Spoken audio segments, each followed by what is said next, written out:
ပြောချင်တာမလား ဟုတ်တယ် အသီးခောက်ကအဝင်နဲ့တယ်လို့လည်းထပ်ပြောချင်သေးရမလား ဟုတ်တယ် ဒီပုံစံနဲ့ကျေးဇူးဆက်လိုက်တာလားလို့လည်းစွအောင်မှာမလား ဟုတ်တယ်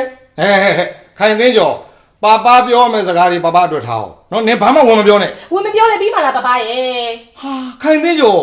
ငါနင့်ကိုချစ်လို့အလိုလိုက်တာနော်ငါ့ကိုမစော်ကားနဲ့ ပပကြီးစားတာစော်ကားလား ဟာ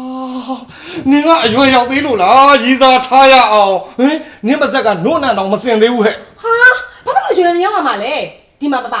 သမီးရွယ်ရလေတီးချိန်ပွင့်ချိန်ကြော်လို့ပိုးတွေထိုးပြီးတော့မှကြွေကြတော့မယ်ပပရဲ့ အော်ပိုးထိုးမှကြတော့နေကြောက်တယ်ပေါ့ ကြောက်တာဘောပပရဲ့တော်ကြ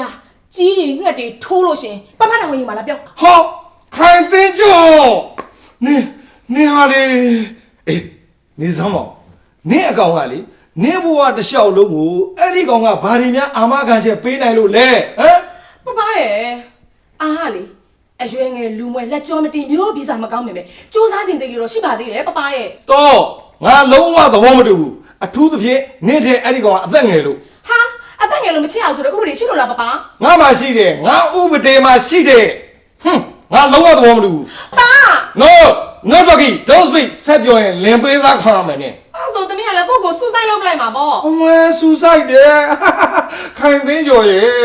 ရိုမီယိုဂျူလီယက်ဇလန်နေငါရှိမှလာခင်းမပြနဲ့ဘိုကူတို့ဘိုးကမှလေအဲ့ဒီစာမျက်နှာတွေကဟောင်းသွားပြီဟွန်းငါဒါဆိုဒါပဲ